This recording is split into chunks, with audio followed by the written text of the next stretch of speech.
pag-uusapan natin ngayon yung sa cybersecurity sa Pilipinas. At hindi naman ako masyadong hindi ako expert sa mga ganyan, but we have an expert about sa mga pangyayari sa recent database sa Philippines, particularly yung PhilHealth. At inahin na natin si Mr. Ronald Castillo, na National Campaigner ng Digital Pinoys. Hello, welcome to the show sa Explain Why. Kamusta po? Mabuti naman po. Kamusta po kayong lahat? Okay, first question. Itong PhilHealth data breach, gaano katindi yung hacking sa PhilHealth? I-explain nyo nga, paano nangyari ito? Ano yung zero day neto? Yung zero day, medyo hindi natin na kung kailan exact, yung kailan mismo yung araw na na-capture yung data, no? Pero meron kasing merong ilang days before inamin ng PhilHealth na naka-experience sila ng ransomware attack. Meron ng mga chatter online sa mga cybersecurity forums, sa mga hacker forums. So, may chatter na meron silang nakuhang mga yung Medusa group nakakuha ng data from PhilHealth. So, eventually talagang hindi na kinayang kumbaga hindi na na-contain yung information. So, lumabas na rin ito sa mainstream media. So, ang dinisclose unang-una ng PhilHealth ay merong na-capture yung mga member data na-capture yung mga employees data nila. So, yung employee records nila nakuha daw ng Medusa group at nilock nila ito, in-encrypt nila at nag-demand yung Medusa group ng $300,000 as ransom para ibalik nila yung mga data na kinuha. So initially, hindi sinabi kagad ng government about yung data breaches. So kailangan pa mapunta ng ibang or other sources na sinabi na ganito yung mga. So ngayon, how many data talaga ang nakuha nila? Kasi iba-iba mga nagsasabi, may sabing 600, may sabing 700, 160 folders. So ano ba talaga? Well, yung nung nag-investigate yung National Privacy Commission, nakita nila na merong 730 gigabytes ng information yung involved doon sa ransomware attack. So ganun siya kalaki. Nung una kasi talaga dina-downplay talaga kasi ng PhilHealth nung mga umpisang part. Parang nung una, yun nga, parang sinasabi nila na employee records lang yung nakuha.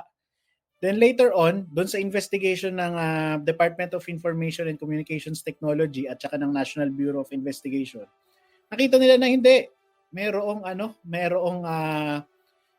member data information na kasama doon sa ransomware attack. At nung in-access na nga ito ng National Privacy Commission, nakita nila 730 gig yung data na attack.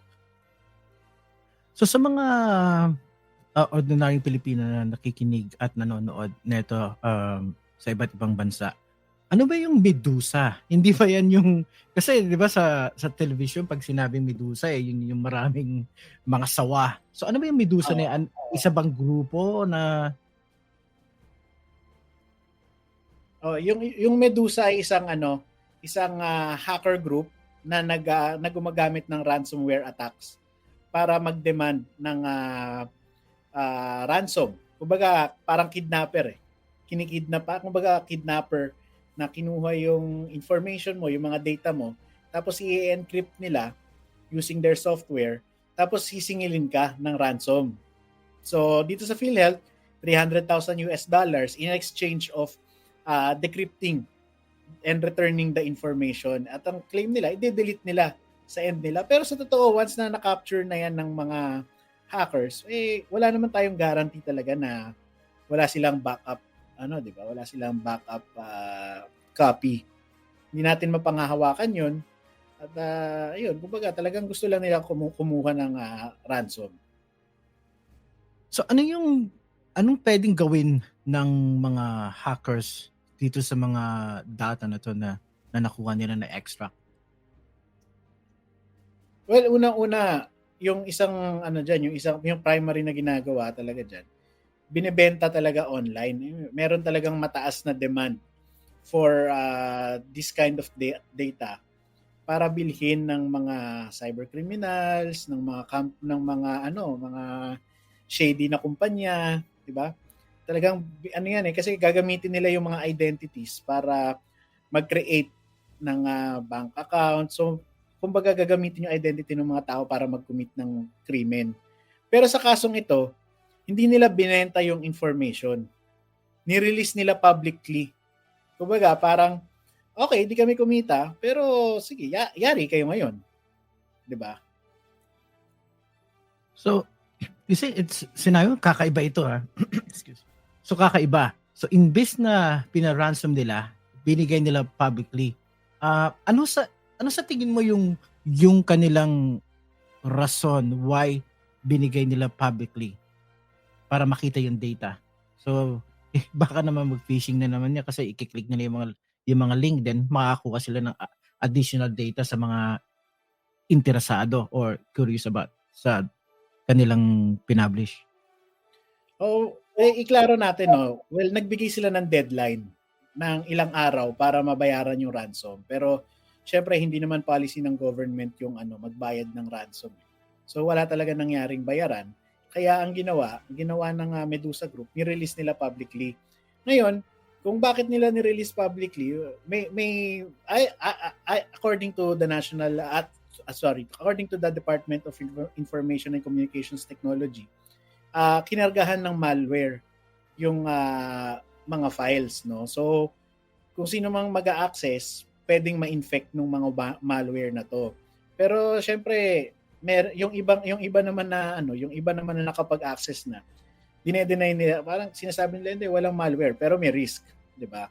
So, kung ano yung intention nila kung bakit nila ni-release for free, tingin ko una, ayun nga, pwedeng kumbaga parang kinargahan ng virus, kinargahan ng malware, or talagang kumbaga parang just to spite the Philippine government na ayaw nyo magbayad, edi ikalat na lang natin tong impormasyon nyo para magamit ng kung sino man na at hindi na namin kontrolado yun. So, this could be a veiled threat na ito yung kaya namin gawin. Ito yung extent ng pwedeng mangyari kapag hindi kayo nagbayad ng ransom. Kaya ang tanong ngayon, may posibilidad bang ulitin nila yan? Definitely meron. Okay. Sunod na question ko sa iyo. Ito ba yung mas malaki ba to sa COMELEC na link noong 2016?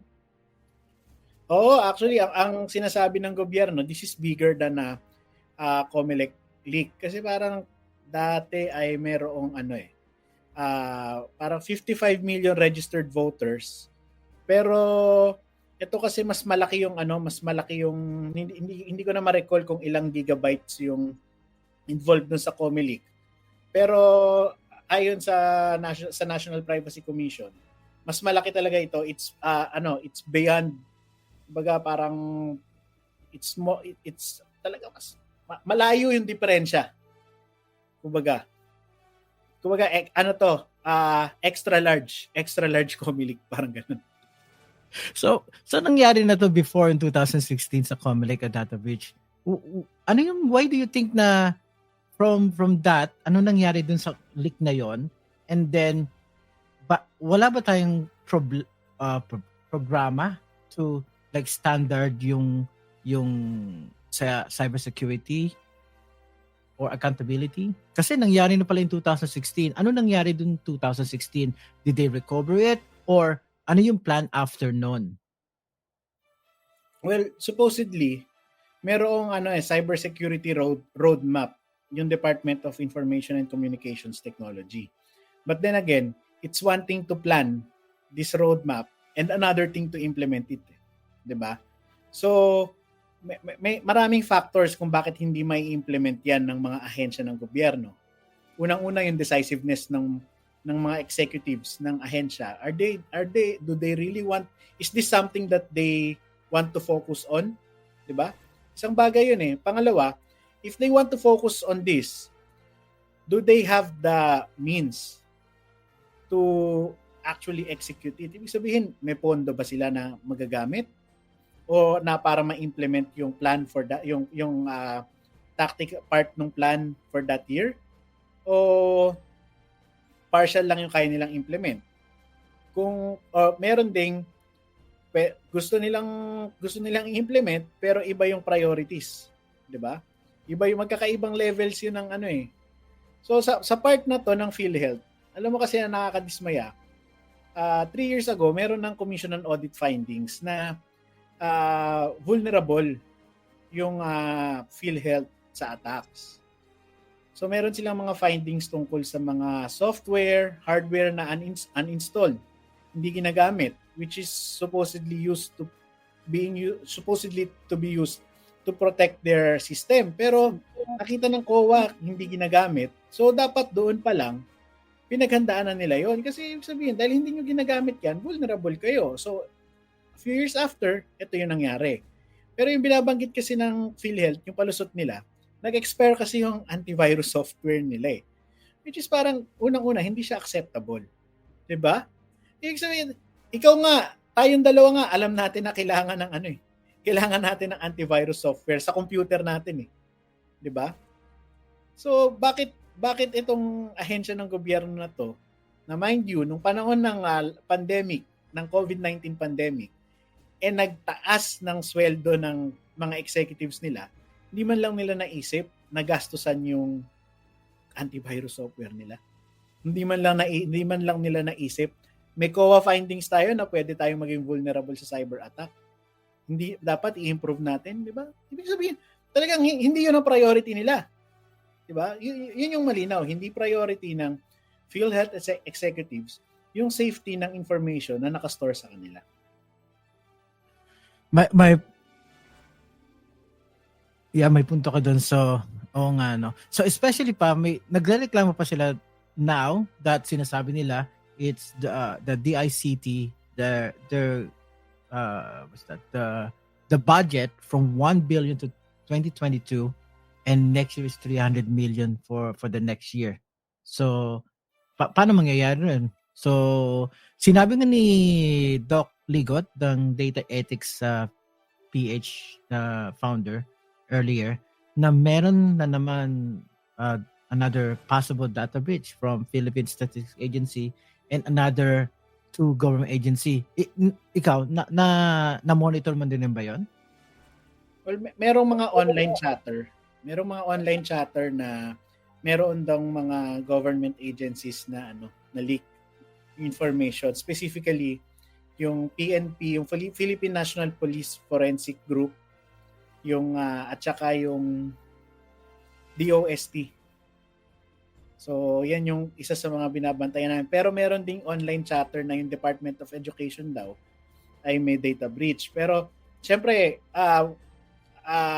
hindi natin tinitake in face value na na nagkaroon sila ng data breach. So, iniimbestigahan din, tinitingnan din natin to, minomonitor natin, at hineads up na rin naman natin yung mga kaibigan natin sa gobyerno para tignan din nila. Kasi the earlier na habang chatter pa lang siya, ma-check na nila yung veracity kung talaga bang merong data breach o wala. Kasi mahirap din yung kumbaga sa panahon ngayon na sobrang daming cases ng data breach.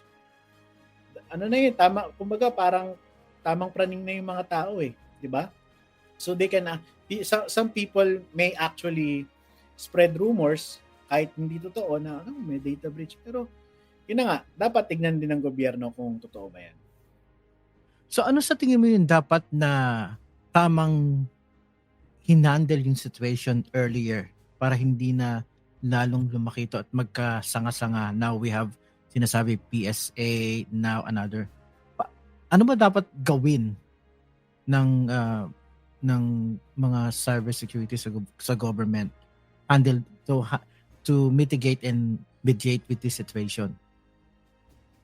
Well, ayon mismo sa data ng DICT, talagang kumbaga parang mayroong brain drain ng mga cybersecurity expert dito sa Pilipinas. Very limited yung number ng cybersecurity experts. At in fact, yung mga Pilipino na cybersecurity experts, hindi dito sa Pilipinas nagtatrabaho. Iilan lang yung nagtatrabaho sa gobyerno, as a matter of fact. Karamihan, nasa abroad. Which, na hindi natin sila masisi kasi magkano ba ipapasweldo sa kanila ng gobyerno versus magkano ipapasweldo sa kanila overseas, di ba? Hindi naman pupunta sa ibang bansa yun kung competitive yung pasweldo sa mga cybersecurity experts dito sa Pilipinas. So, yung kailangan talaga dito, yung isa, kailangan i-develop yung i-enhance yung learning dito sa pagdating sa cybersecurity. Ibig sabihin, talagang kung kailangan i-subsidize ng gobyerno yung pag-aaral para sa cybersecurity, gawin na nila. Kasi kung may brain drain pala at ito na yung panahong kinaharap natin, dapat ihanda mo na yung mga future cybersecurity experts mo. Kasi doon na papunta yun eh. Di ba? Lalo ngayon na yung government nagpo-push for digitalization. Mataas na yung tumataas din yung risk ng cyber attacks sa government.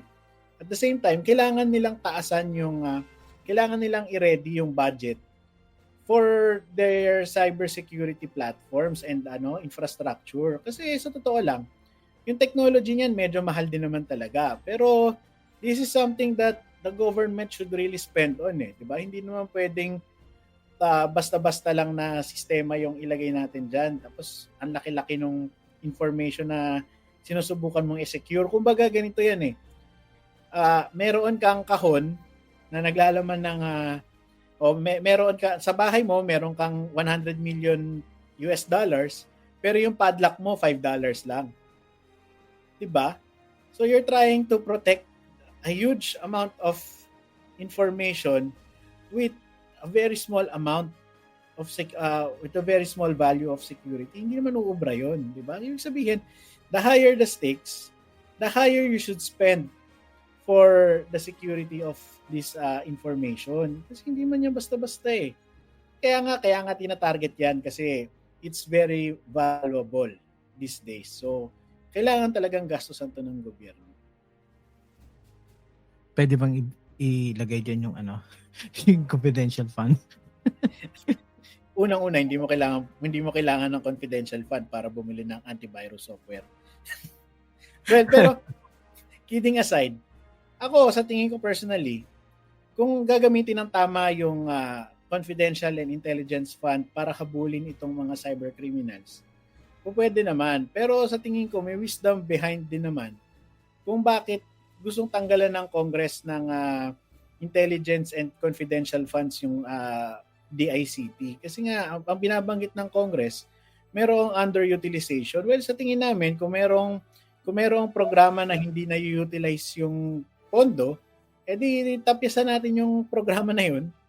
Pero kung pag-uusapan dito ay yung paghabol sa mga cyber criminals, kailangan talagang i-equip natin eh. Kung hindi kung hindi confidential funds, kung hindi intelligence fund, maglaan sila ng pondo para sa pag-procure ng mga cybersecurity systems na available sa ibang bansa at pag-hire ng mga cybersecurity experts. Hindi mo kailangan ng intelligence fund doon. 'Di ba? So, pwede mo naman talagang habulin without intelligence fund. As long as, ang gusto lang naman kasi ng nag-o-oppose sa mga intelligence and confidential funds, kailangan ma-audit. 'Di ba? So, pwede mo naman talagang imbestigahan yung mga yan nang hindi mo ginagamit yung intelligence fund. Minsan kasi masyado nang nagtatago lagi doon sa veil ng paggamit doon sa intel and confidential funds. Kaya nawawala ng tiwala yung mga tao. So, okay, meron kang intelligence and confidential funds. Pero bakit nangyari to? So bakit ka namin bibigyan? Kumbaga, parang sinasabi ng Congress, bakit ka namin bibigyan ulit? Sumablay ka nga. Diba?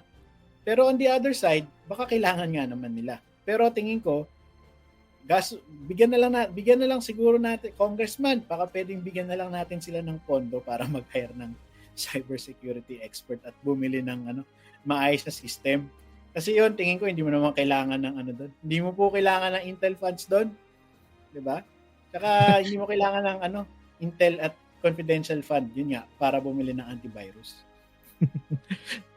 Tama ka dyan. So, sa bawat company ba, meron bang mga like rapid response team o may cyber team sa bawat company, especially sa government? Because I thought they have their own team to respond immediately. Well, supposedly merong data privacy officer. So, yung data privacy officer, ito yung point person pagdating dun sa pag-ensure na safe yung mga data na naka-store sa opisina, maayos yung pag-handle dun sa datos na dumadaan sa kanila. But then again, parang hindi lahat merong quick response team eh. Diba? Na, kumbaga, pagka nagkaroon ng breach, susubukan nilang kumbaga parang yung real time may kipag-unahan ka na ma-secure yung yung mga data mo. Parang walang ganun eh. Pero yung DICT kasi talaga, ang experience sa kanila, nagkaroon na ng attack, tsaka lang makaka-respond. So ibig sabihin, may weakness din talaga sa monitoring. Kasi paano ba nila babantayan yan? Supposedly kasi yung mga ahensya ng gobyerno, naglalaan nga sila ng pondo diyan. Pero saan ba nila ginagamit yung pondo nila? Ba't ba hindi nila? Parang common sense lang yan, di ba? Meron akong naka-secure sa akin na malaking database. So, halimbawa, PSA, nasa akin yung mga birth certificate, death certificate, marriage contract, di ba? So, napakalaking impormasyon nito. Pag na-leak to, kawawa yung publiko, di ba? So, dapat, gastusan ko yung sistema para hindi mag-leak. Di ba? Kumbaga, common sense yun eh. Pero, saan napunta? So, October month is, aside sa Oktoberfest, is Cybersecurity Month. Cybersecurity Month ngayon. So, ano yung advice mo sa mga kababayan natin na potentially kasama sila dun sa data breach dito sa PhilHealth? Ano yung tingin mo advice mo na pwedeng gawin nila to protect yung identity nila? Kasi magagamit na yan ng mga cybercriminal yung identity, either makaka-apply sila ng loans, home loan, car loan, credit card. Ano yung advice mo sa kanila? Ang hirap i-advise nung di ba? Nung magpalit ka na ng birthday. Kaya magpalit ka ng address. Pero sa totoo lang, the public can only do so much eh. Ang hirap magpayo ngayon. Kasi ang maipapayo ko lang yung mga email address at phone number na ginamit nyo doon sa PhilHealth. Palitan nyo ho yung mga account na nakadikit doon, palitan nyo ho yung password. 'Di ba? Pakipag-transact na ho kayo sa PhilHealth, i-update nyo ho yung information nyo, palitan nyo ho yung email address nyo tsaka phone number nyo kasi na-leak na yun eh. Pero everything else, yung pangalan, yung birthday, lahat ng impormasyong binigay natin, nandiyan na yan. Marami dyan, hindi mo mapapalitan. So siguro bilinan na lang natin yung mga kamag-anak natin na wala akong gagawing Facebook account na bago, wala akong ilo-loan. So pag merong nag-check sa inyo, hindi akin 'yan, 'di ba? At the same time, siguro yung mga financial institutions, yung mga bangko, 'di ba? Pagka merong mag-open ng account, kailangan doble, triple na pag-check kung sila ba talaga 'yon. 'Di ba? Kasi sa totoo lang, hindi mo na alam sa panahon ngayon.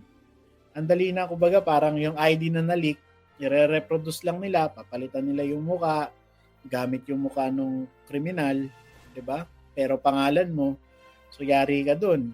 Diba? So nakakatakot na sa panahon ngayon.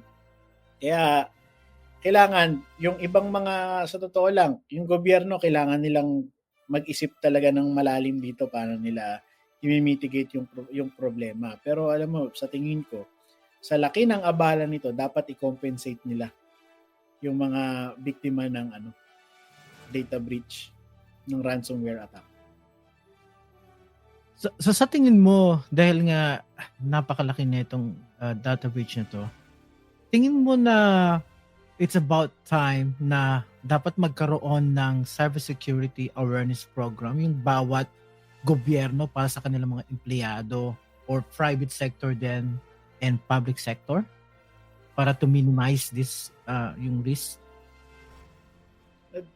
Sa tingin ko, unang-una dapat mag-set na ng kumbaga mag-set na yung DICT ng minimum standard ng cybersecurity system sa lahat ng government agencies. Ibig sabihin, yung minimum na yon, applicable siya sa lahat ng ahensya ng gobyerno. Pero habang pataas ng pataas yung laki ng data, ng information na nakastore sa'yo, pataas din ng pataas dapat yung requirement.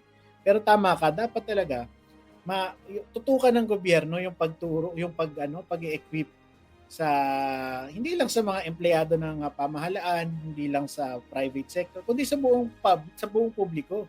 Sa lahat ng mga tao, kailangan i-prioritize na ngayon yung pagtuturo ng yung pagtuturo ng digital literacy. Kasama na yung mga risk ng cyber attacks. Kasi alam mo, sa totoo lang, yung Pilipinas, isa siya sa mga bansa, if not the country, na merong pinakamataas na social media use. Pero alam mo, ang Pilipinas din ang may pinakamababang digital literacy rate. Kulelat yung Pilipinas sa digital literacy, kaya maraming kababayan natin ang naloloko. At ang dapat nasisihin talaga dito ay yung pamahalaan, kasi hindi naman niya tinuturuan yung taong bayan kung ano yung mga risk doon sa paggamit ng digital technology at paano mo ito iiwasan. Oh, may punto ka dyan. So last question for me, Ronald. Ito na ba muli? Meron pa ba tayong abangan? So, ano yung solusyon natin dito? Ay, alam mo, sa totoo lang, nakakapagod di ba? Kung hindi aayusin ng gobyerno, this will not be the last.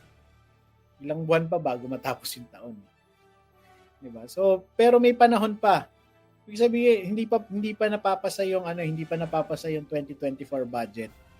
Baka kailangan balikan yung mga pondo ng mga ahensya ng gobyerno at since Congress has the power of the purse, i-mandate na nila na gumastos ng gaano kalaki mang amount para makapag-procure yung mga ahensya ng mga cybersecurity software nila, no? Kasi kung hindi talaga sila gagawa ng mga drastic moves dito para mapigilan yung mga susunod na cyber attacks, posibleng hindi ito yung huli. At meron pang mas malalaking may mga mas malalaki pang database na pwedeng atakihin. Diba? Recently in-implement yung SIM registration law. So yung SIM registry, ito na yung kinakatakot natin. Nag-create tayo ng panibagong database. Ayan na. So, nangyari sa PhilHealth, hindi imposibleng mangyari sa SIM registry. Meron pa tayong, actually, ayoko na palang banggitin kasi baka mamaya may nanonood tapos maisip nila pwede pala yun. Di ba? Pero this could not be the last. Kahit pa bilhin ng gobyerno yung pinakamagandang available na, the best available technology, hindi na ba mangyayari? May posibilidad pa rin kasi ang teknolohiya nagde-develop yan eh. Di ba? So, we will always be playing catch up with cyber criminals. Pero, hopefully, sa mga susunod na panahon, may kakayanan tayong i-fend off yung kanilang mga attacks. Pero kung ganito pa rin yung i-implement natin for the next years, wala tayong tsansa. Di ba? Kaya, kailangan talaga nagawa na ng paraan ng pamahalaan na masolusyonan ito sa lalong madali. Maraming salamat, Ronald Castillo ng siya ang National Campaigner of Digital Pinoys. So, before you go, saan in case yung mga listener natin at mga audience, they need to contact you for anything like advice, paano kayo ma-contact pala? Yung website natin, pwede silang mag-reach out dun sa website natin na www.digitalpinoys.org. Pwede rin sa Facebook page natin, yung Digital Pinoys. Meron din tayong TikTok, may Instagram tayo, may Twitter tayo. So kung may mga katanungan sila, pwede silang mag-message dun, no, para tingnan natin kung kaya nating tulungan, no. Pero hinay-hinay lang po tayo kasi puro po volunteers dito, pero we'll try to help as much as we can. All right. Maraming salamat, Ronald Castillo ng National Campaigner of Digital Pinoy. So ito na naman po yung isang another episode po ng Explain Why. It's parang start with why. Why what's happened? Paano nangyari ito? Maraming salamat at see you po sa susunod na episode. Thank you.